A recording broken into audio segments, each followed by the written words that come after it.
Welcome back to Basic. We're doing imitation, following the way of Jesus, imitating Jesus. What would Jesus do? You know, when we're talking about the Christian life, the basics of the Christian life, we want to follow the way of Jesus, and his way is very different in the world.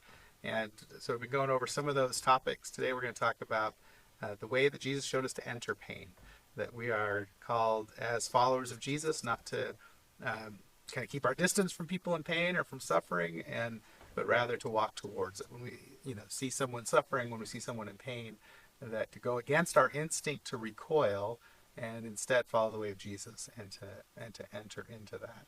And look at Jesus' life, like he did this all the time. Like he was always walking toward pain. Right. I think it's easy to recoil, right? When we enter into death, right, there's less and less people going to funerals now and memorials, right, for people that they loved and and family members. We just had a family loss. My husband's grandmother died, and we noticed the lack of family members that were present. And it's like, but also I can't fault them, because in the world today, like if you go to memorial service, you have to own your own death. You have to own your own. You're confronted with suffering, and you're pain. confronted with it, right? Like you might cry. Like, right, I was taught at a young age, don't cry, it's weakness. And I was just like, I'm a little girl, like I'm allowed to cry. But like that's the kind of idea, is like toughen up. Like we don't cry, we don't, we rub some dirt on it, right? And we when it comes to like the death of someone where true grief is going to come out, like that's uncomfortable. And so loss seems to be something that it's like, just deal with it behind closed doors, please. It's really trying to deny it, right? Right. Like the Christian way is always about truth and reality and naming reality, and suffering and death and pain are part of the real world. But the world tells us, let's pretend that doesn't exist, right? And so right, everything's happy and good. Act tougher than you really are, stiff upper lip, don't let them see you cry, right. Don't let them see your weakness.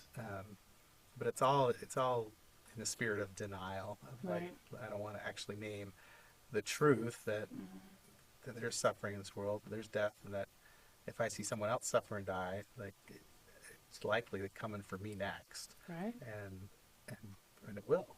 Like Yeah. we will all experience pain, and we try to avoid it as much as possible for ourselves. And so sometimes that means when we see other people experiencing pain, the temptation is to try to avoid them. Right. Wait till they get better and then talk to them. Right. I've heard people a lot of times say, like, they get a cancer diagnosis and they find out who their true friends are. That there's like people they thought would be there aren't there for them. The same when someone loses a loved one and they're grieving. There's people who show up and there's people who don't. Yeah. And I think the way Jesus taught us is to be the people who show up. And a Christian is someone who shows up, who walks towards it, who enters it, who isn't afraid of it, or if we are afraid of it, we don't let that prevent us from engaging the person. Right. Right. And so one of my favorite passages in the entire scriptures is Jesus in Gethsemane, right? Like he's the night before he's about to die. He's with his friends. And so there's like actual multiple layers to the pain that's happening there. But right, like he's coming to terms with the end of his life. And so he's crying out in the garden, like, if this cup can pass from me, please let it. Unless you're in the Gospel of John, in which case Jesus is like very graciously praying for the entire world, which is beautiful too. I kind of hope that Jesus also had that prayer. And I think he did. But in Matthew, Mark, and Luke, he is agonized over this. And in Luke, it says that he was even like sweating blood. He was so upset about this. And so not only is he like internally anxious, internally worried, internally in pain, he turns to his friends and says, please pray with me. This is my last night. Stop falling asleep. Because they keep falling asleep. And so, right, like, so he's also kind of like, oh man, you're already abandoning me. Like, right. And so, but like to recognize that like even Jesus, God incarnate, like had anxiety, had pain, had suffering. Like, I love that moment because it makes me feel the closest that I can to God, because it's God did not come and have a perfect life. God came and suffered too. Right. The whole story of Jesus is about a God who leaves heaven, the comforts of heaven, to enter the pain of humanity, becoming vulnerable as a child first, living in a world where he became an enemy of the state, Right. was targeted, was betrayed by his friends, was tortured, imprisoned wrongly, convicted without evidence, uh, and then put on a cross, shamed in front of everybody, and died a gruesome death. Right. Like, this is a God who walked toward pain. Right. This is a God who wasn't content to stay in heaven and let us figure stuff out, but he saw our world in pain and entered into it fully, to the point that he experienced the fullness of pain himself. And then Jesus in his ministry, when he saw someone sick, when he saw someone dying, when he saw someone demon possessed, he walked toward them, and he brought healing and compassion. And I think of Lazarus especially. His friend died, right? And he walked toward the tomb, and he experienced the fullness of grief, comforted the sisters. He walked toward them in their grief. But then Jesus has the power to raise from the dead. Right.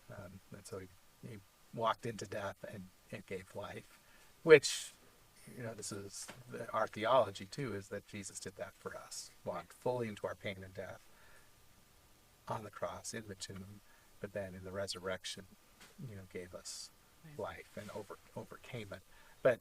And it's because of that, because of the resurrection, because of that path Jesus took, that we are empowered to go toward pain. Right. And not to be worried about right. it, because we know the final chapter. Right. The final chapter is life again out of death. There's going to be good that comes out of pain. Like we have no need to fear, right? Right.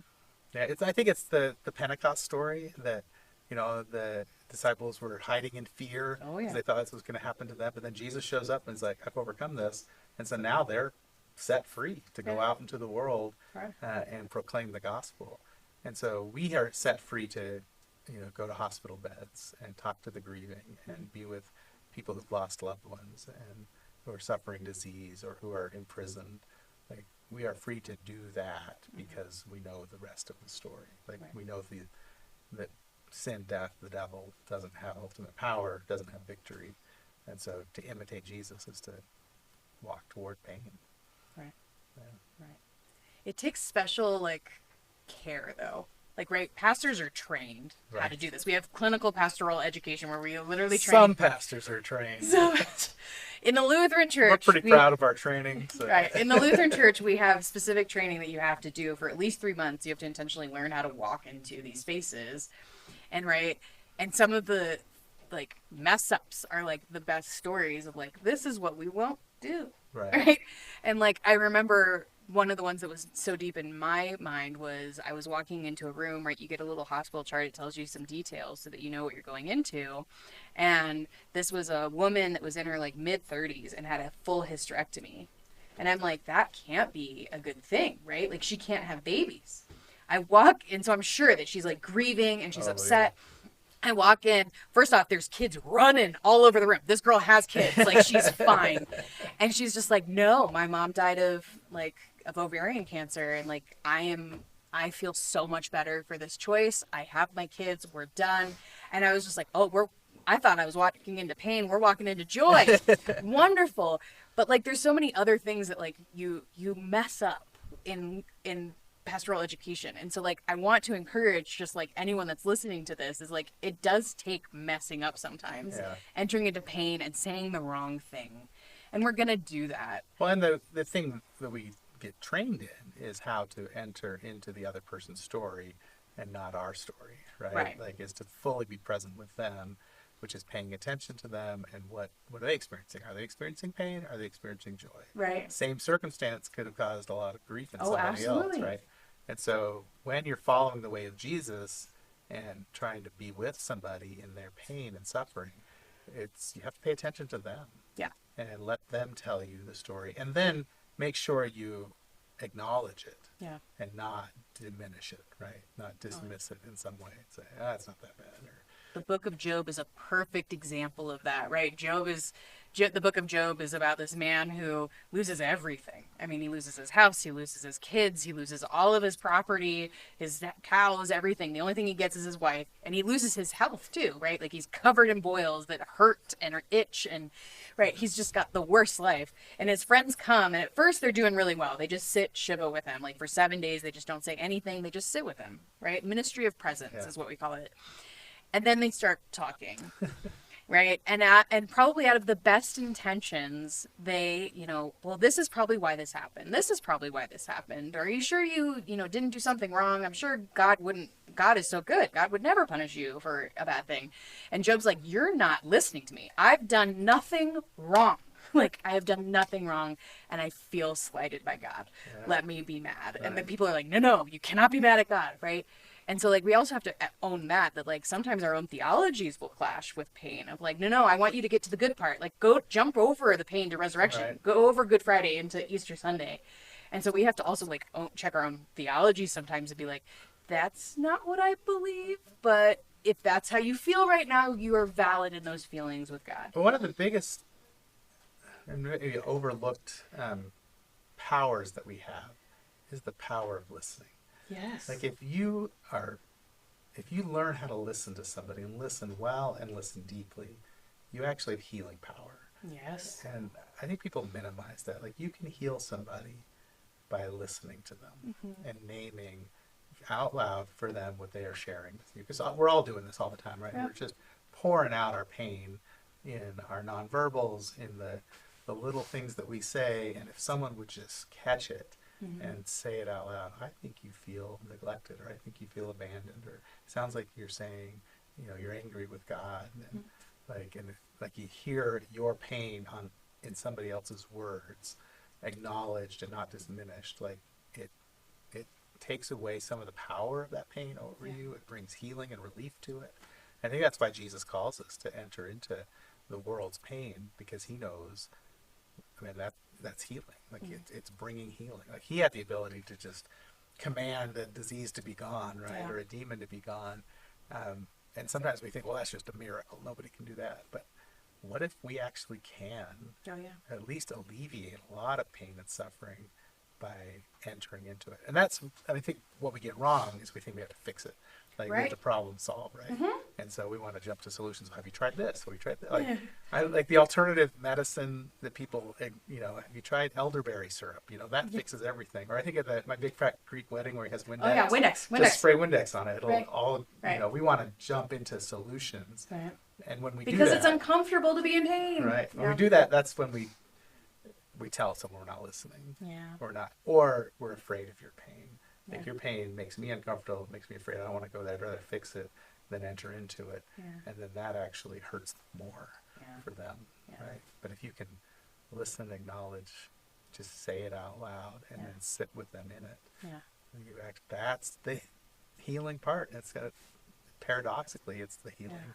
By not solving it, you bring the healing. Right. I remember when we first became a foster parent, we had a really tough case right out of the gate, and suddenly I had 4 kids under 4 in my house, and I had 2 that were coming out of like an abusive situation and a neglectful situation, and so it was just chaos in my house. And I realized that I couldn't be as tough as I wanted to be, and so I needed to own, I need to be vulnerable and tell people that I'm struggling. That putting dinner on the table every night in the midst of this is too hard, and so people started cooking for me. But it was funny, if I ever did get vulnerable, sometimes people would say, well, just give the kids back, stop being a foster parent. Oh, right. And I'm like, that's no I not the help I was asked, not the advice I need right that now. Is the solution, yes, to stop doing foster care, to stop entering into the pain that is it's my own choice, right? I have chosen to be a part of this. So yeah, that's obviously the solution, but that's not seeing me in the midst of my situation where I am trying to love these kids and try to be a foster parent and trying to do this. And so it was better for people to just text me back at 2 a.m. when I'm up with a crying baby, or to bring over a casserole, or to, just come over and play with my kids so that I can have a moment of silence inside the house while they're outside playing, right? And so feeling seen and heard in those moments, that's what it meant to enter into pain, is that they didn't have to foster these kids. I had to do that. But to join me in my hardship Yeah. and to be there is better than just give the kids back. Remember, I had a long-term girlfriend that broke up with me right before my seminary internship, and I was, really sad about it and tore up. And my buddy knew this and just invited me to go play tennis, and like the day after the breakup, and that was the healing thing, that he was just with me, like Job's friends in the beginning, right? Right, That's just what we need. ministry of presence, just Right. be with them. Be with them, listen, enter into pain, you'll bring healing. Right, you don't have to have the right answers. Imitate Jesus.